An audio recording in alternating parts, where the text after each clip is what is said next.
Okay. Today is, and look at me, not at the camera. Camera, just pretend this is not here. Today's the 9th of September, 2018, Erev Rosh Hashanah. We're at the home of Myron Sugerman. Myron Sugerman in Montclair, New Jersey. New Jersey. Before we start, Myron, please tell me a bit about yourself. Where you were, when you were born, where you were born, and what kind of family you were born into. Okay. So I was born January 12th, 1938, the Beth Israel Hospital, Newark, New Jersey. Our family's a Newark family. My father was born 1900 in Newark. And I come from the typical East European, Russian side of the family. My father's side of the family is Russian. Mother's side of the family is from Romania. A typical average American Jewish family. Grandparents immigrated. Mm-hmm. And my father was born in Newark, as I said, and my mother was born in New York. But they met down the seashore in New Jersey. And he was a bootlegger. So, what was your father's name? He had all kinds of names. The family called him Ben. He gave himself the name Barnett. A lot of people called him Shuggy. Everybody called him Shuggy from Sugerman. Yeah. That was the common name. Everybody called him Shuggy. So your father was actually born the year that my grandfather was born, 1900. 1900. 1900. Yeah. And what kind of place is Newark, New Jersey for Jews in 1900? Well, it was, you had the large immigration coming in at that time. And so his two older sisters, I think one was born in Europe and one was born here. Then he was born here. And, well, my father grew up in Newark in the 3rd Ward, Prince Street, the ghetto. And as a young man, he was friendly with Abner Longies Willman and Joseph Doc Stacher.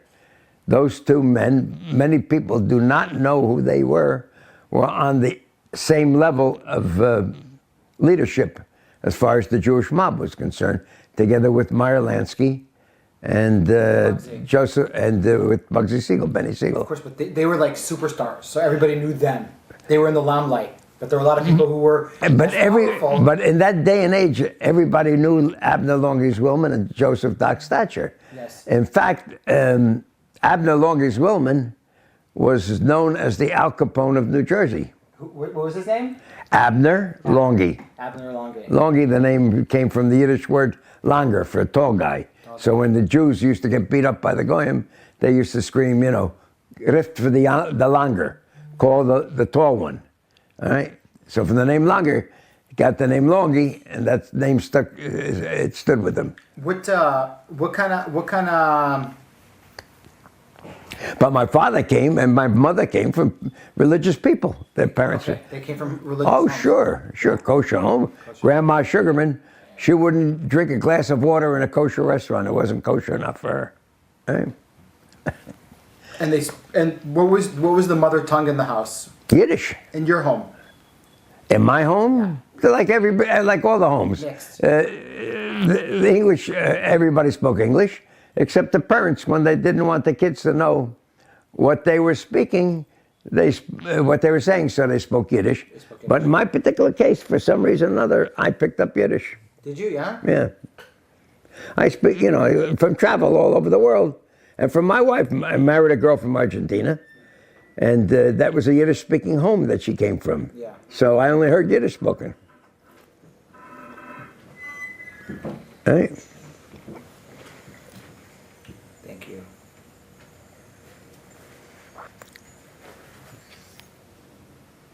Thank you.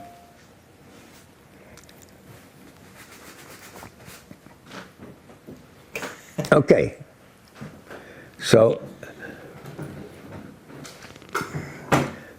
So my father, he was in Prohibition There was a fantastic opportunity for young men to make money. When the law was passed, the amendment, 1920, he was 20 years old. It was a fantastic opportunity to make money dealing in alcohol. So he went into that early on, and he was part of the Longian dock mob, which was on an equal level, as I explained to you before, with Myron Bugsy, Benny Siegel, with Lepke Buchholter and Jake Gura, Dutch Schultz, and Dutch Goldberg, and a whole bunch of other guys that had different mobs, different gangs. But certain men emerged as the higher level leadership. Okay. All right?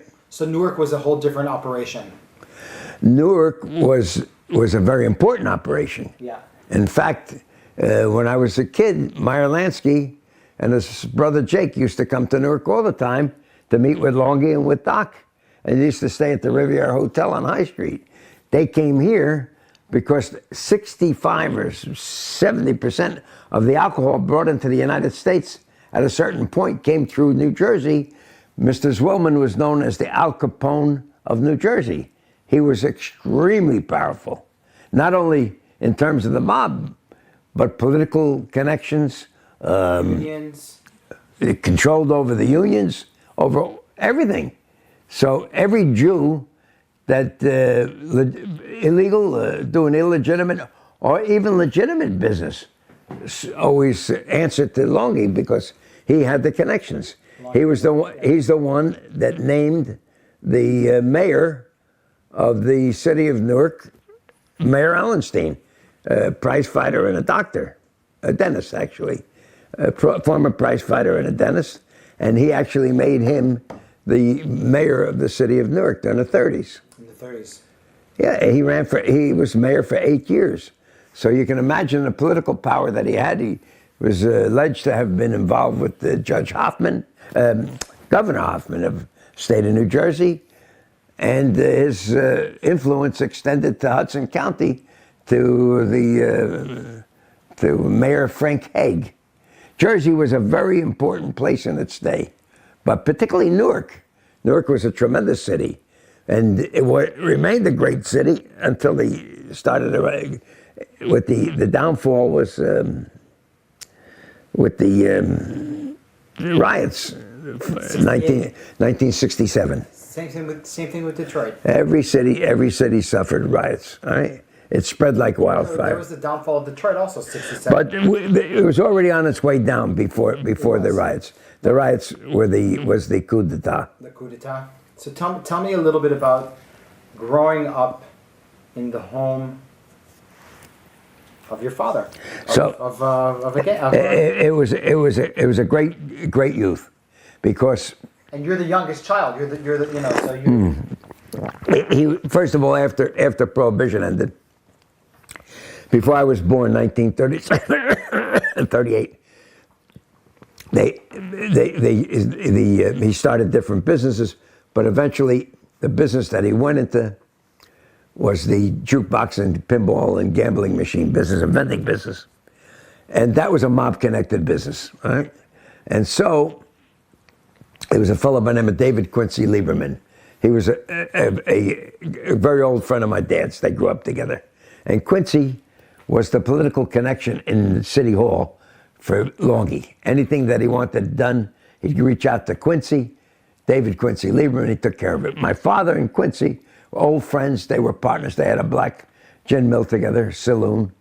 And after Prohibition, Quincy put him into the jukebox and vending machine business, and he became partners with Abe Green, who he met in 1935, who was involved in stolen alcohol. My father was grabbed. He didn't do they held him for 2 weeks.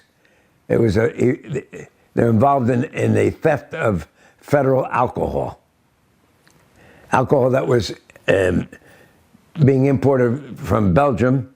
Okay. And my father was involved in that caper. They started the business together with Doc Stacher.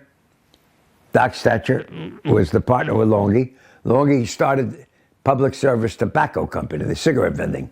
And my father and his people, they started the jukebox and vending, and they decided that's the way it would be. You guys you'll take the cigarettes machines, and we'll take the jukebox and vending.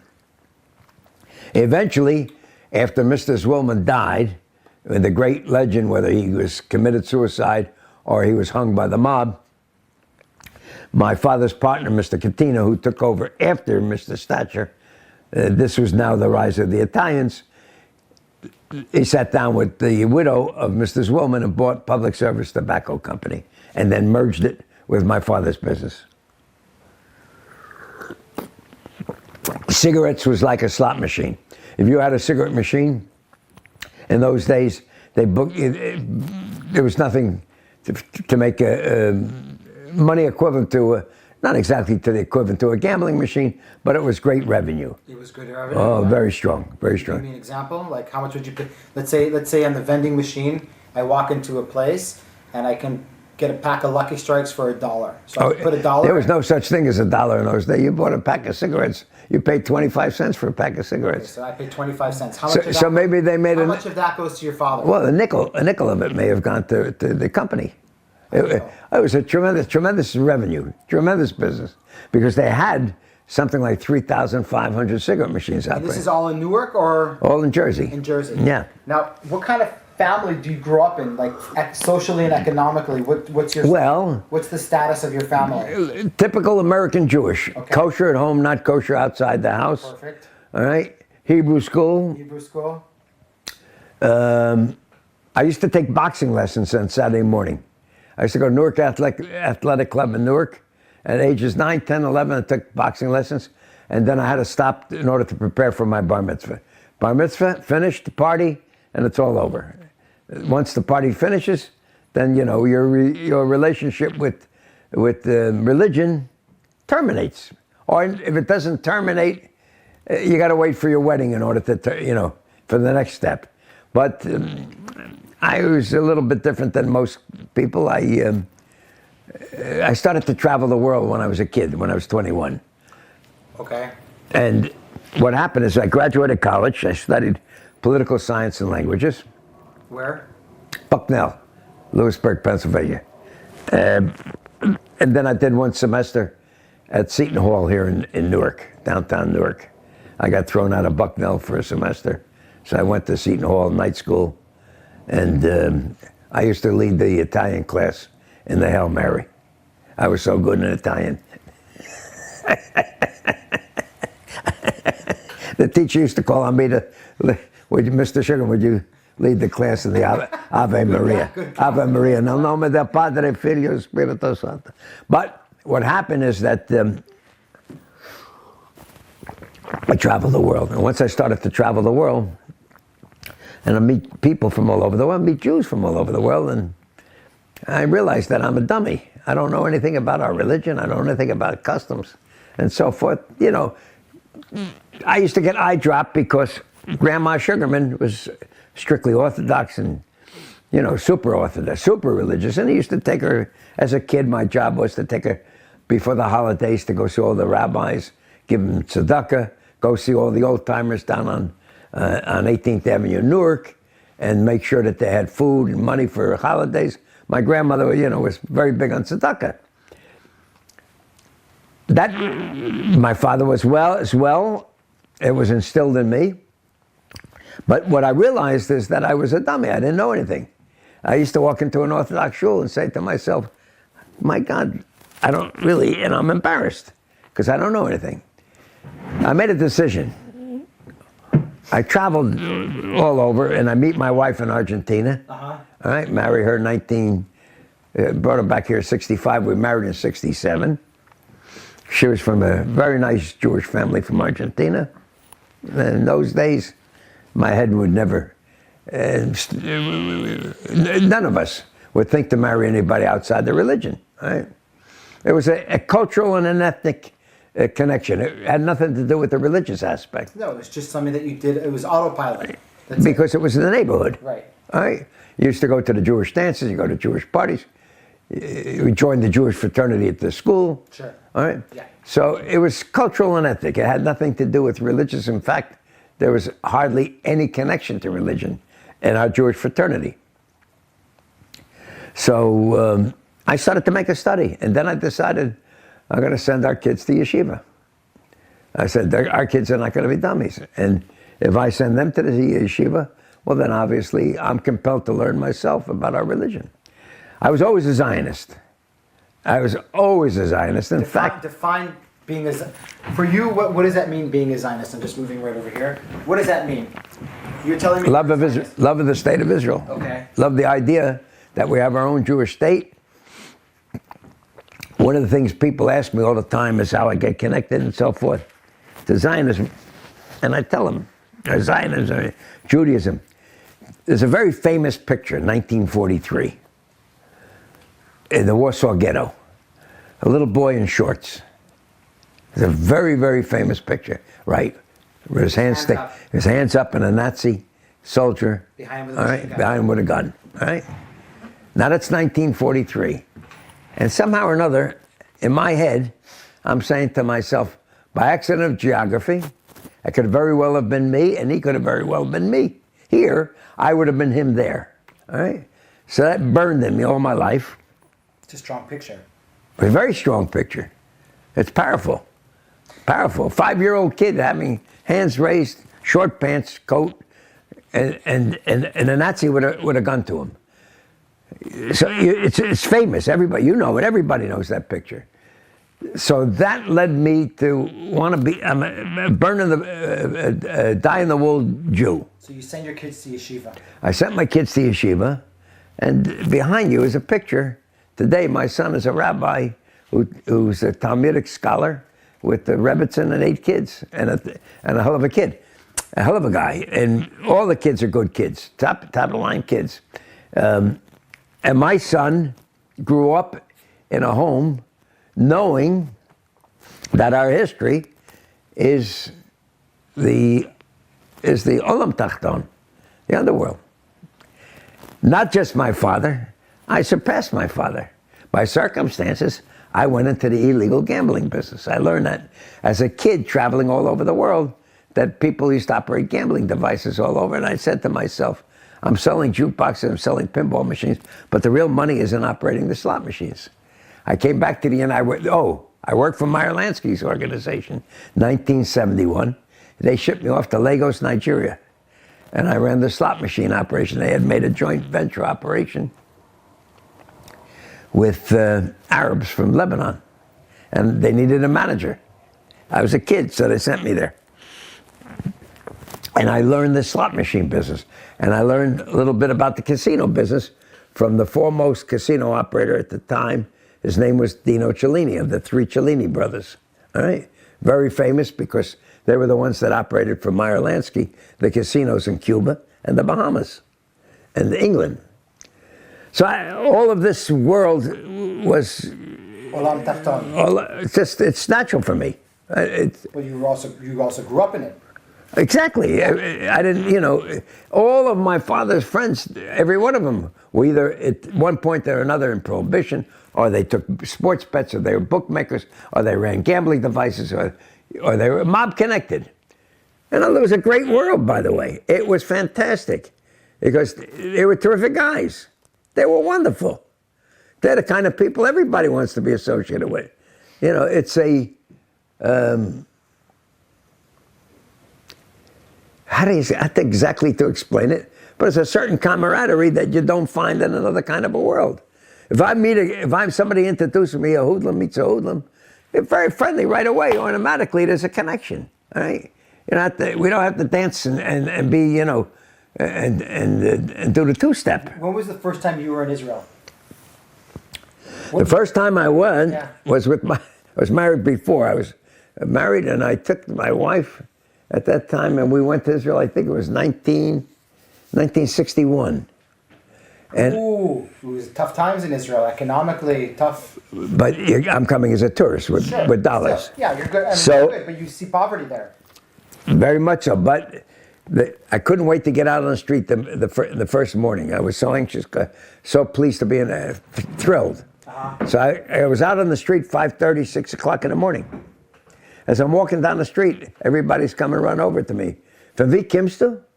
Where are you coming from? It's from America. Hast du gedavend? Did you go daven yet? Did you go? Come on, did you eat your breakfast yet? They wanted to take me home, take me to shul. What are you doing? Was this to do? They were so happy to see a tourist. It was tough times. The 50s and 60s were tough times. Of course it was tough times. Yeah, yes, I understand. It was broke. I understand. Yeah, I'm sure you saw it. I saw it. I know about it. Now let's I'm gonna just move on a little bit more. Now, tell me about how you got to this. Okay. Let's talk a little bit about, now that we got a little bit of your background, you and your father, a little bit of illegal gambling, a little bit of this, a little bit of that. Well, illegal gambling starts in 1977. I opened up the city of New York. It had been closed down by LaGuardia in 1941, the famous mayor. He put Frank Costello and Meyer Lansky out of business with gambling machines. I reinstituted the business. I started in 1977, and within several months of the time that I started, within 6 months, every organization, from the FBI to the 5 mafia families in New York, everybody knew me. I was the celebrity. I was the center of attention. And I had a run. I ran a good run for 14 years, but I had 3 federal cases and 2 state cases. And at the end, I wound up going to jail. I did 19 months federal, which was a kiss from the judge. Wow. Oh yeah. Because I was. It was like that. It was don't take your shoes off, kind of a sentence. 19 months. It was a short sentence in view of the fact that I had been on federal probation and state probation while I committed the new crimes. So you could have gotten. I could have gotten 10 years. If I had gone to trial, I would have gotten 10 years. So you got to deal with them. Well, you plea bargain. You don't waste your time. You don't waste your time. You don't waste your time trying to go to trial when you know that you got a 3% chance of winning in trial. Only 3% of people that go to trial win in federal court. So immediately we sent our lawyers in to negotiate. However, no cooperation. That was clear cut. Because the worst thing you could do, as far as the underworld is concerned, or for your own self, is to rat out anybody. And of course, if you're willing to rat out somebody, you want to be a snitch, my goodness gracious, you get, Yeah. But I was very lucky because the judge in my case gave me a hug and a kiss kind of a sentence. Yeah. So, and then after you get out of jail? So that was 1970. I ran 77 to 1995. I went to jail in 1995. I came out 19 months later at the end of 1996. And from that point on, for the last 22 years, I'm living here, semi-retired, a little active, do a little financing. Still some gambling business overseas. Tell me about the book. So the book, I wrote the memoirs. How did this tell? One day you wake up and you say to yourself, I'm going to write a book? No, in a way, yes. In a way, yes. I said to myself, it came out of jail. And at that time I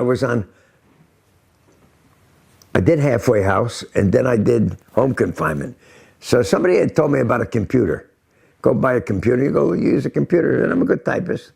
And I said to myself, I got a fantastic memories. I would like to write these things down, and over 20 years, I write my memoirs. All that I can remember, my father's generation, all the stories that they told me, all my own events, which are a combination of drama, adventure, and a tremendous amount of Damon Runyon humor. I don't know if you're familiar with Damon Runyon. Damon Runyon, when you say something is Runyon-esque, about these social misfits in the underworld, all right? Did you ever see a movie called Guys and Dolls? Yes.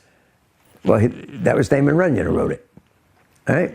About those characters, Broadway characters. Well, we had a tremendous amount of characters, and I wrote about them. I wrote about myself. I wrote about my father's generation. I found, all these kinds of memoirs. How long did it take you altogether? So it was around 20 years 20 that years, wow. I accumulated memoirs. And one day I said to myself, I'll bet you this would be a great book to write. Uh-huh. I got a hold of a ghostwriter. Okay, Right. nice. All right. Good idea. Very good guy. Very good idea. Michael Levin did a very good job. I paid him over 20-some-odd thousand. All right. And he took the book, my words, all right, and he edited it. All right, did a very good job. I liked the way the format and everything. And I had it printed. And another part of the story. So one day I'm at my son's shul. He's not a pulpit rabbi. He's one of the rabbis that teaches high school, teaches Talmud, so forth. He's a scholar. His rabbi, the rabbi there, Ephraim Goldberg, he said, Mr. Sugerman, why don't you tell everybody, give a speech today? He organized a speech.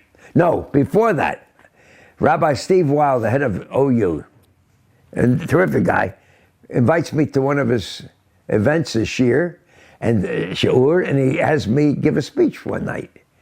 And it went over like, if the place was packed, because everybody knows me, loves mob stories, and I'm telling a story about the Jewish mob. And the hypothesis is the history of the Jewish mob and the remarkable contributions that they make for the benefit of the Jewish people, fighting the American Nazi Party, fighting the Ku Klux Klan, fighting the silver shirts during the 30s, and the contribution they made during World War II for the war effort. And lastly, the supply of weapons and arms to both Haganah and Irgun. Okay, now, but before we get to that, I just want to ask you one thing about the book. The title of the book is? The Chronicles of the Last Jewish Gangster from Meyer to Myron. Now, there are other gangsters, all right? But they don't follow in the same pattern that myself followed, all right? First of all, I'm born into that world, all right? When I met Meyer Lansky at the old Pal Hotel and spent the Shabbat with him the afternoon we had lunch together, he knew my dad from Newark. My father was an investor with him in the Riviera Hotel. And he was just the nicest guy on the face of the earth, and said to me at that time, we were sitting with him and Doc Stature, and says that your father was my friend, a dear friend of mine. He was a wonderful man. Meyer Lansky was a classy guy. Now, the reason that Mr. Lansky came to lunch was to see me, and I was only 30-some-odd years of age, 31 and 32. He didn't come to see me because I'm Shuggy's son. At the end of the meal, they took me to the far end of the corner of the hotel, the lobby, and they wanted to know all the facts concerning Mr. Katina, who I showed you the picture before, was the acting boss of the Genovese crime family. He was incarcerated for refusal to testify at grand jury on the question of organized crime in New Jersey. Mr. Lansky had run from the United States and went to Israel. Mr. Lansky and Mr. Stature, they were concerned about Mr. Katina, not about his health, not about his family, but about who's going to be responsible for the rake-off coming out of Las Vegas casinos, who's going to be sending the money to who and where and when. Because that was Mr. Lansky's job while he sat in Miami. So I knew all the old-timers. I knew Mr. Zwillman. I didn't know Benny Siegel. I didn't know. Well, he died in 1946. He died before me. Yeah. Right? 46, yeah. 47? Yeah. I mean, yeah. Meyer Lansky tried to immigrate to Israel. They wouldn't let him. It was tremendous pressure that was brought to bear on the Golda Meir government. Nixon and Mitchell, who was his U.S. Attorney General at the time. Was a crook himself. Wanted to distract from themselves. So what they did was they made Mr. Lansky bigger than big. Right. So they put pressure on him, and the Israeli government, Supreme Court ruled he cannot remain in Israel. It was a political move, but the argument was very simple. Mrs. Golda Meir is one Jew worth $3 billion worth of foreign aid. Find a way, all right, so that you don't embarrass yourself, because the general Israeli population said, if Mr. Lansky, under the law of return, is a Jew, well, then why is it being, why is there a court case over him? All right? So eventually they just canceled his visa. Right. All right?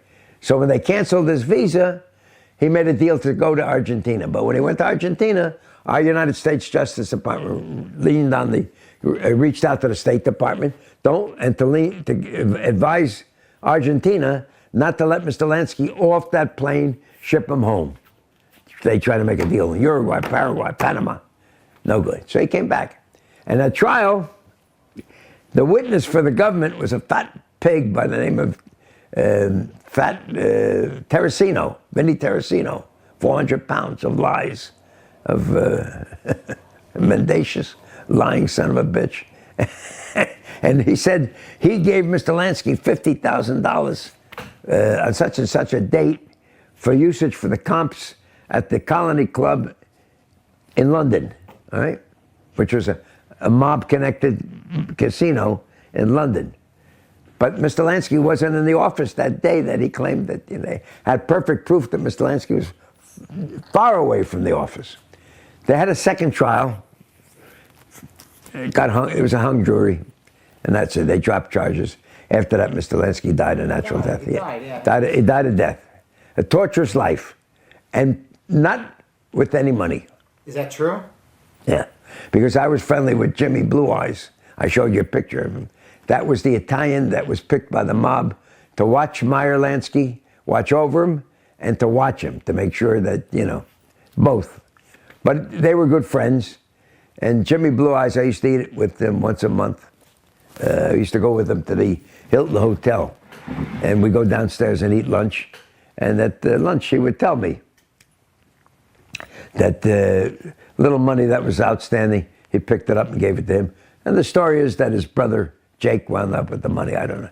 Just stories. Right. I have no... Now, but, yeah, okay. Now, let's... Hold on a second. I just want to... Let's talk right now about, and I'm sure that you wrote about this in your book. World War... I'm giving you the backdrop. That's not in the book. It's in my speeches. Okay. The World War II is over. Right. The Holocaust, everything comes to surface. Everything is... There are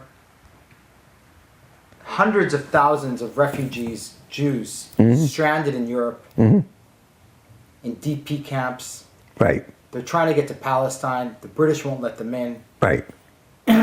And there is also a situation where there is a weapons embargo as the UN, as England, who has the mandate over Palestine, is about to give up, and then there's about all hell's. Well, the mandate was English. The British had it since the end of World War I. Yeah, so they ended up with the mandate. I think 1920-21. It was the League of Nations determined Palestine would be under the British mandate. The Neutrality Act that you're talking about was originally 1939, and then invoked again by Truman, even though Truman, notwithstanding the fact that he recognized the state of Israel after the United Nations, the partition, what happened, George C. Marshall was a very famous general, World War II. He was the father of the Marshall Plan. He was Secretary of State to Truman. And he told Truman, if you're going to recognize Israel, I'm going to quit, and I'm going to embarrass you. And Truman took the position, you do what you got to do, I got to do what I'm going to do. And he recognized Israel. But almost immediately, he invokes again the Neutrality Act, stating it's a criminal act to deliver and ship arms, weapons, any supplies to Palestine, either to Jews or to Arabs. I know the Arabs didn't need any help. They had the British. And the best fighting force of the Middle East was the Jordanian Legion, the Jordan Legion. All right? So they didn't need anything from the United States. All right? But the Jews had nothing. So at that particular point, the way I understand it is Ben Gurion sends this guy, Gideon Zislani, to the United States, talk to the legitimate organizations, tell them what we need, and they tell them, "Go, you're crazy, go back to Israel, go back to Palestine. We're not going to violate the American law." Ben-Gurion comes himself, right? He had a very dear friend in Asbury Park by the name of Zemel Resnick. All of this can be found on your Google, on your internet. Zemel Resnick owned an amusement park called the Palace Amusements. Where? Asbury Park, New Jersey. What's the name of the kid that plays the guitar? Bruce Springsteen. His neck of the woods. But the Palace Amusements was a very famous amusement park. And Zemel Resnick was a dear friend of Ben-Gurion. They were soldiers in the British Army, in the Jewish unit of the British Army during World War I. Zemel and David. Best of friends. Okay. So he comes to see David. They go on a Ferris wheel, and they'd stop on the Ferris wheel. They'd have the Ferris wheel stop all the way at the top, so that they would talk on the Ferris wheel so nobody could hear them. All right? Now, how do I know all this? Because Zemel Resnick's nephew, who was his driver, told me everything. He's today in his, if he's still alive, I seen him about 3-4 years ago. Wonderful man. He gathers up tremendous amount of weapons. And Zemel Resnick. But what's his? He's got money. He's Palace Amusement, owner of Palace Amusements. You had surplus weapons. All right. You had a tremendous amount of armors, of weapons and arms that were available from post-World War II. You had warehouses filled up with, so they bought it, dynamite, and they used to bury it in the Jewish farms in the Catskills. No, in South Jersey. Okay. In South Jersey, we had Woodbine. God, I can't think of the names right now, but that was all Jewish. They were Jewish farmers from the time going back. Baron de Hirsch was the one that put up the money to help Jews become farmers. Baron Rothschild, yes. Okay? So the farms were used as depots for all that illegal weaponry. So what did Zemel and David Ben-Gurion talk about? We need arms. We need weapons. So somehow or another, I don't know if it was Zemel Resnick or whether it was Ben-Gurion through some other contact, meets a man by the name of Rudolf Sonnenborn. There's a book called The Pledge, written by Leonard Slater, 1970. It's a fantastic book, and it's a tribute to all these Jewish industrialists throughout the entire United States that were involved in the supplying of weapons and arms for Haganah. Now, the mob, how they got involved is because Irgun and the mob had the same mentality. It was easy to go to Benny Siegel because Benny Siegel, there was an immediate understanding of a gangster and a patriot, right? And when Benny Siegel heard that Jews were fighting, he was excited. He gave money, plenty of money. Benny Siegel did? Plenty of money. And Mickey Cohn, who was together with Benny Siegel, Bugsy Siegel, they controlled Los Angeles. They were in charge of Los Angeles. Right. The story was that Mickey Cohn, but before I tell that story, Hank Greenspun, all this can be Googled. He was the publicity guy for Benny Siegel. He was connected to the mob in Las Vegas when they opened up the Flamingo and so forth. Hank Greenspun was responsible for shipping tons of machine guns that were shipped out of Los Angeles and so forth to Palestine. As a matter of fact, there was a program last night on the Jewish program. I missed it, but I'm going to see it again on the Jewish station here about Hank Greenspun. But he was a fantastic, and he had a criminal record as a result of that. And also, so you were telling us actually something very interesting. So how does the mob get? Why is the mob interested in helping the Jewish state in Palestine? Why? Our boys were patriots from the very beginning, going all the way back to the time that they fought the American Nazi Party here in the United States. All right, we had the biggest battleground right here in Newark, New Jersey. It was the beginning of the battle between the Nazis and the Jews, starting in 1930. We had a bastard come from Germany by the name of Fritz Kuhn, who forms an organization called the American Nazi Party, and he institutes a movement called the Brown Shirts. And all these guys dressed in brown shirts, uniform, and so forth.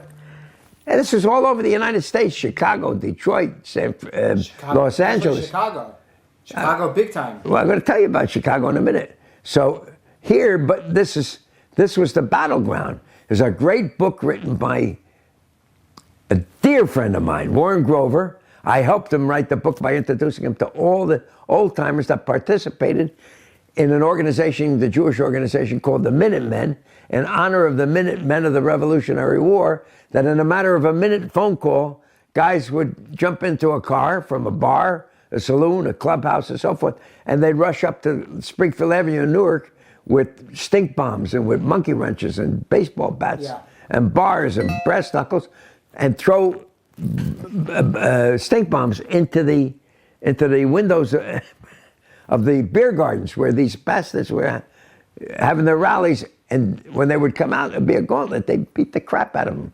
All right. Meyer Lansky was told by Judge. Huh? Just a second. For some reason, just as my phone is going well. Oh. I just want to make sure that everything's okay. Bernice, I'm in the middle of filming. Yes, I'm filming. Bye.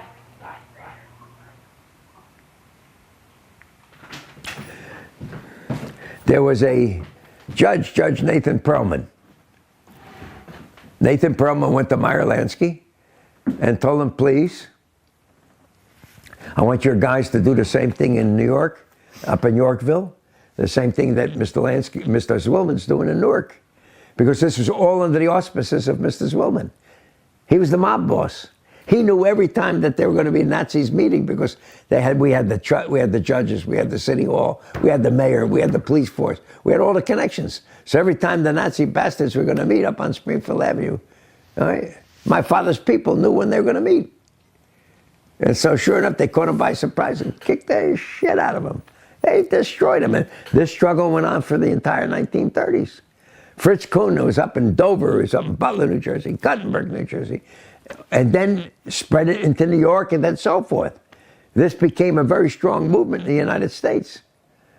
The Brown Shirts, the Nazi Bund. And so Meyer Lansky was responsible for taking care of the problem in New York, beating up the Nazis, and Yorkville, throwing them out the window, throwing stink bombs, the whole works. Now, the struggle went on in Detroit. It went on in Minneapolis. Dave Berman, Herman Pastor, Sammy Taran, Yiddy Bloom, all these guys beat up the Silver Shirts. There was a movement in the United States called the Silver Shirts, headed up by a guy by the name of Dudley. I don't remember his first name. He was originally from Asheville, North Carolina. He started a movement, one of these American First Silver Shirts, anti-Semites, something on the line of Ku Klux Klan. And so when they would meet at their lodges, the Jews would come in and do the same thing, kick the shit out of them. In Chicago, there was a very famous prize fighter by the name of Barney Ross. Barney Ross was one of the two greatest Jewish prize fighters ever fought. By the way, from the 1900s to 1930s, our boys dominated 1/3 of the championships of the world. We had that many Jewish champions, 20-some-odd Jewish champions. Right? Barney Ross was a Triple Crown champion and a hero at Guadalcanal during World War II. Right? But before that, he was kicking the shit out of Nazis in Chicago, together with a fellow by the name of Jacob Rubinstein. And when I ask everybody in the auditorium, people, would you tell me who Jacob Rubinstein is? Gee, I don't know who it is. You don't know? They don't know. Is Jack Ruby? Jack Ruby. Jack Ruby was a Jewish patriot. Let me tell you about Meyer Lansky. When he went to beat the shit out of the Nazis up in Yorkville, Jack Ruby? Meyer Lansky in New York. I'm backtracking for a moment. When he went to beat up the Nazis, Lucky Luciano says to Meyer Lansky, "Do you need my boys? I'll give you as many of my boys as you want." And Meyer Lansky's answer was, It's a Jewish problem. It's going to be solved by Jews. He wouldn't take a goy to beat up a Nazi. These were patriots. So when you ask the question, what was their interest or concern to help the Jews? Yeah, to help the Jews. Well, I just showed you a plaque, you know, for my father, 1953. These guys were all patriots, all Jewish patriots. There was no such thing as a guy that was a self-hating Jew. We never heard an expression like this. Only until recently, ever since, you know, politics entered into the picture, we never heard an expression, a self-hating Jew. There were, of course. Of course there were. Of course there were. But, you know, it wasn't something that was common. In those days, everybody was a loyalist. Everybody was devoted to the question of Jewish survival, and particularly after the Holocaust. So the participation of the mob, insofar as the supplying of arms and weapons, was remarkable. Because in order to ship out of New York, you know, you were misdeclaring everything. It was all false manifests. You were shipping dynamite, declaring it fertilizer. You were shipping weapons and declaring it as agricultural equipment. It was all done because of the bosses. The Zionists went to Longy and Meyer. And Longy and Meyer went to Frank Costello and Albert Anastasia. They controlled the two longshoremen. The bosses were, you know, the ethnic groups were either Italian or Irish. So they went to the Italians, Sachs Lanza, and they went to Eddie McGrath. We need your help, boys. Eddie McGrath said, oh, fine. I'm an Irishman. Fuck those British. And Sachs Lanza, because the order came down from Lucky Luciano, who at that time, by the way, yeah, he was in prison. But the deal was worked out with Dewey. Eventually, he got a governor's pardon. But it's another long and complicated story, yeah. That's another story. Now, at the time of like 1946, 47, 48 even, the Haganah has an office on 14th Street. Are you aware of this? Yeah, because they were connected to the Sonnenborn Group. Teddy Kollek worked out of that office, and others worked out of the office. It was a hotel. It was a hotel. The story was that it was a hotel owned by Zionists, the husband and wife. And, you know, everybody participated. There was nobody that would say no to the question of supplying weapons, arms, cash, whatever could be done. My father's dear friend, Ruby Gross, his daughters, she brought me all the papers one time. She wanted to know about her father. He was locked up at the time, but because he was a prisoner of war during World War II, Eisenhower gave him a presidential pardon. He did time for this. Guys did time. It was criminal. There was, it was criminal. That's what I'm saying. People, there was a story that I heard from a few people that I don't know if it's true or not, but basically that even Frank Sinatra had a little bit of. Well, that's a nice story. That Teddy Kollek gave him some money. He said, "Here, take this to the ship owners." You know, so what? Frank Sinatra made his money with the Jews. Doc Thatcher in Vegas used to. He used to command. The mob made Frank Sinatra. All right, the mob made him. He was great, but without the mob, he couldn't have made a comeback. They made it. There's one guy that you mention here, in one of the things that you sent me, which I'm gonna find. His name is. Hold on. His name is. Just give me a second. Look it up. Hillel Cook, a.k.a. Oh, sure. Peter Bergson. Tell me about him. Well, the two great Irgun men in the United States was Hecht. Hecht, yeah, the writer. Ben Hecht, the writer, who, by the way, really had no connection to Yiddishkeit. He was Jew, but he, you know, wasn't. And it wasn't until World War II and the Holocaust that it, you know, the spark became a fire, and he wrote together with Hillel Cook, who was the nephew of the chief rabbi. Harav Cook. Harav Cook. He changed his name to protect the, not to embarrass the family. What did he do that he had to change his name? He and Hecht, and Ben Hecht put tremendous pressure on the American community, all these legitimate organizations. They wrote plays, Ben Hecht wrote plays, to raise up the consciousness of the suffering of the Jews in Europe. Now, these guys were Irgun guys, all right? They were real Jabotinsky followers. Of course, everybody. Jabotinsky, you see his picture on the wall, all right?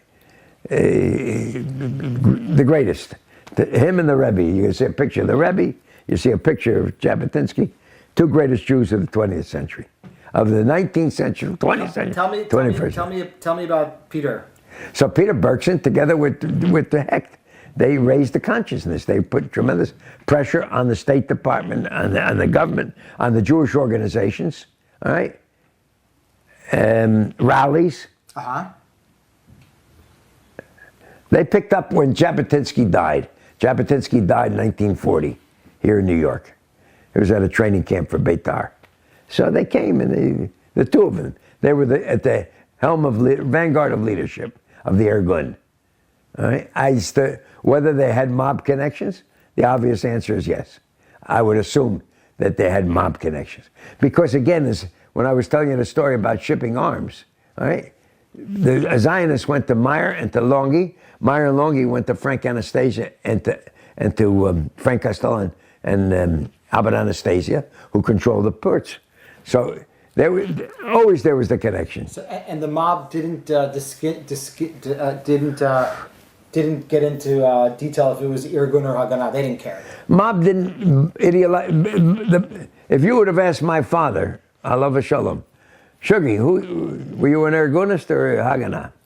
He would say, I don't know what you're talking about. I was just wanted to see Israel. All right, we helped Israel. Whoever was fighting for Israel, we helped them. There was no distinction. However, from the Irgun point of view, there was more affiliation with mobsters because it was of the same mentality. In fact, I used to very, very friendly with an old timer by the name of Sammy Cass, Kass. Hold on. Yeah. It's okay to continue? Yeah, I know it's comfortable, but Sammy Cass. Can you move the chair a little? Sammy Cass was a real bona fide Jewish gangster. What's his name? Sammy Cass, Kass. You'll find the name nowhere. Okay. He told me. He said, Myron. I used to meet him all the time. I loved that old man. There'll never be another guy like that. But he says, we used to load up those fucking boats with arms and weapons. You should have seen them fucking boats, Myron. I don't think they could have made that fucking trip to Coney Island. That's how packed they were. He packed in old boats and we shipped them off to Palestine. He says, that was our job. My friend Mikey was here the other night. His father was involved in loading up arms and weapons. Everybody. My father, everybody. Did your father ever talk to you about it? Did he ever tell you that he did that? He wasn't physically active. But he was with the show, of course. He was with Longy and Doc. He was with the guys. So my father knew everything that was going on. Yeah. And then, as I explained to you, the Jewish Federation, what they call UJA, United Jewish Appeal. Each organization, each enterprise, each profession had its Jewish supply, organization. So my father at one point was chairman of the jukebox and vending industry. And they, of course, big dinner, raised money, and it was all for the state of Israel. So this was 1953, and I showed you the plaque. But I know that my father was involved all the way back, going 1945, 46. But they were wonderful. Our guys, the Jewish mob were patriots. And I always say that if a Jewish gangster was either born or raised in Palestine, pre-state Israel, he would have been a patriot. And a patriot that was born and raised in Palestine, if he was born and raised in the United States, he would have been a gangster. It's the same mentality. Right? These guys did what they had to do in order to get the job done. And they were already in the underworld, so they might as well do more activity that's in It wasn't a question of the fact that they were Jewish patriots. They were Jews. One of the things that what people don't understand, all right, is that our Jews in the underworld were in equal power to the Italians. Longy, in fact, had when they talk about Jersey, he was the boss over the Italians. Nowhere else did you have something like this, but Longy's power superseded everybody. The Italians had the guy that was known as Richie the Boot Boiardo. He was known as the bootlegger. All right? He was the big Italian bootlegger in Jersey. All right? Longy was over him. In fact, Longy commissioned a hit team to kill the Boot. They shot him up, but the Boot survived. Then they had to have a big sit-down, a big kumsitz, and the story was that Al Capone came from Chicago, Meyer Lansky came from New York to sit down to make shulam between the Jews and the Italians. But our Jews were powerful. We had as many killers, many shooters, many tough guys, many gangsters, maybe more than they had. Now, the reason that the Jews and the Italians succeeded, getting along was because of Lucky Luciano and Meyer Lansky and Benny Siegel. Lucky Luciano was a visionary. He's smart. He was born in Italy, Sicily, came here as a young man, and became friendly with Myron and Benny. And they saw the possibility of making a lot of money with each other, right? Jews and Italians. So in order for the Italians, the Young Turks to surface, they had to kill the old mustache Pete's. So they had to take out the old black hand. They killed Salvatore Maranzano, and they killed Joe the Boss Masseria. The two bosses over the old black hand that ruled over the Italian population. So they killed one, killed the other. Now the ones that killed Masseria, Joe Masseria, was 3 Italians and Bugsy. And the 4 that killed Salvatore Maranzano, they were all Jews. I like to tell the story about Sam Red Levine was one of the 4 shooters, right? That killed. Did any mobsters ever go to Palestine to fight in the war? Nah. They were gangsters here. Did they go and fight? No. Their contribution was, as I explained. Now, the Altalena allegedly received a lot of money from Mickey Cohn. Mickey Cohn ran a rally at Slapsy Maxie's Comedy Club on Wilshire Boulevard, and Los Angeles. And supposedly they raised $220,000, for which the money was used to stock weaponries and so forth, and arms, for the Altalena, which I think was shipped out of the port of Marseille. Yeah. All right? Yep. Reaches Beach Vidkin. All right. Far Vidkin, exactly. Right. That's where the battle breaks out. Yeah, then the immigrants get out, right. And then the Haganah attack. Right. Then the boat goes down to Tel Aviv, hits shore, right. And Rabin is waiting there with his forces and with a few cannons. Right. And 16, 17, 18, 19 Jewish boys died. And they were able to save Begin. Right. And Begin was able to prevent civil war by his statement. So you think that the arms on that ship were organized by Mickey Cohen? It's the way I always heard it. Okay. From the old timers. From the old timers. Yep. Some old timers said, that fucking Mickey Cohen, he put the money in his pocket. All right. I don't believe it. Mickey Cohen was a gangster? Yes. Bona fide gangster? Super bona fide gangster. All right. Super gangster. But still at the bottom of at the heart of every Jew, every guy, love for Israel, pride of being a Jew. In fact, the whole thing was, in the neighborhoods, when the Italians and the Irish kids used to come to pick up on the Jews, our guys were there to protect them. All right? the same guys that were extorting or paying or taking protection money from the pushcart vendors, eventually they were protecting the guys from the predators that came from the other neighborhoods. They were patriots. My father was a 1,000% patriot. He was typical of all those guys. He wasn't an exception. There was no Jew in that time that didn't feel, pride of being a Jew. The mob had that, the Jewish mob had that kind of, mentality.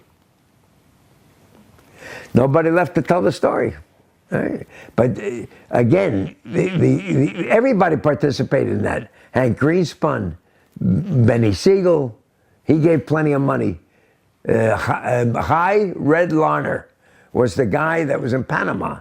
He was, I don't know if he was at that time in Panama in 1946, 47, but later on he was the guy that was close to Noriega. But somebody did tell me that he was involved with arranging for Panamanian flags to be used for the shipping of arms. Now, Somoza, they bought plenty of weapons out of Nicaragua. And Somoza, Anastasio Somoza, was the dictator of Nicaragua. The expression in the State Department was, he's a bastard, but he's our bastard.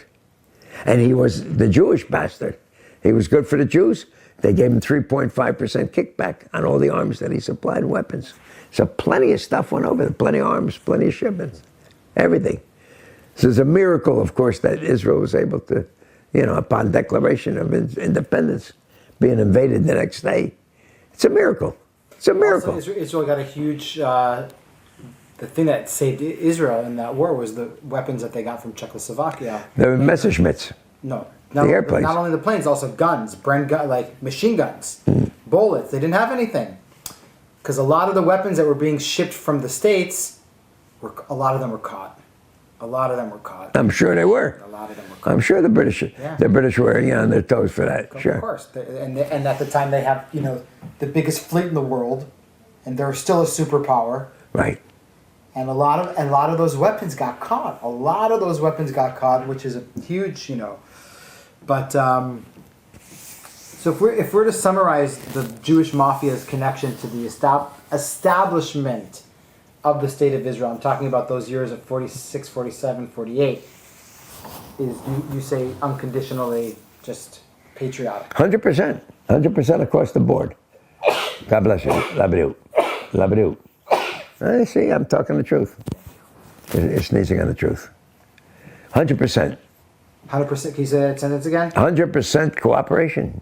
Love. The love for the idea that Jews were fighting. And they didn't give it. They didn't care if it was Irgun Haganah. They didn't care. They just. But that was they're too sophisticated for them. It didn't bother them. It didn't bother them. They just wanted to know that the weapons were going to Palestine, right, and they weren't ending up in the hands of the Arabs. Well. That we're delivering to the Jews. All right. Okay, boys. You need it.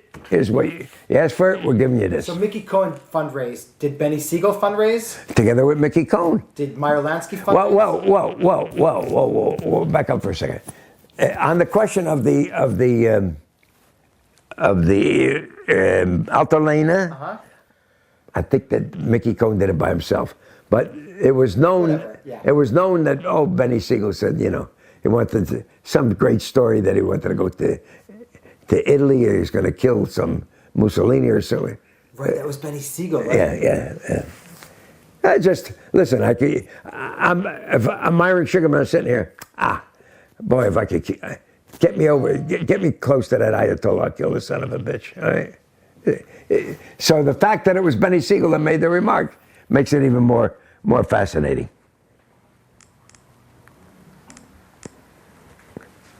Oh.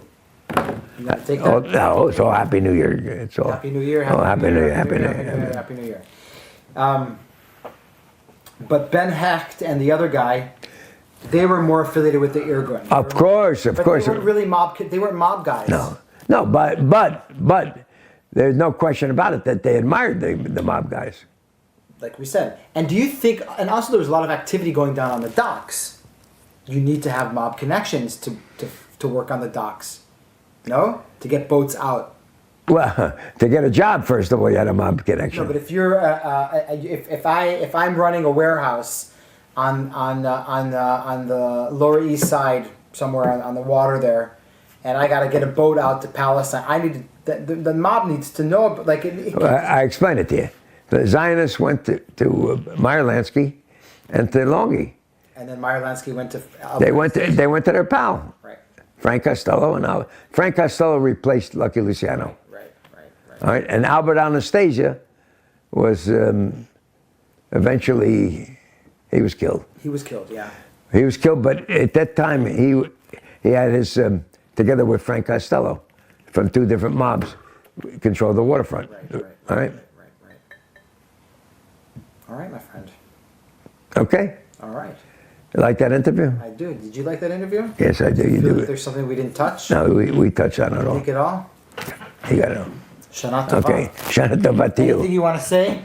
No, I We think finished? we're okay. We're okay? Yeah, buy my book. You said you gave it to me. That's for You you. gave me a copy. That's for you. No, I'm talking. want me to buy it now? I'm talking to the camera. I'm talking to the camera, not you. Thanks for the book. Okay. Again, hold it. Just give me a little brief about it. About the book. Okay. Okay, so this is a book, it's basically an autobiography. It talks a bit about the history of the Jewish mob, how it forms, and explains why I'm considered the last of the Jewish gangsters. First of all, I was born into that world, all right? Secondly, I really was not only born into that world, I was vaccinated in that world. And then, lastly, I went into that world. And the difference between, let's say, for example, somebody that's a gangster that sells drugs, a Jewish kid that sells drugs. I never sold drugs. We were not in the bad business. All right? We were not allowed to be in the bad business. And I never had any intention of being in the bad business. And the reason for that is because it violated morality. Drug skills. Now, that's number one. Somebody else does it, that's their business. The other thing is that while I couldn't, let's say, fight American Nazi Party, nor could I supply weapons and arms to Israel, what I did is in and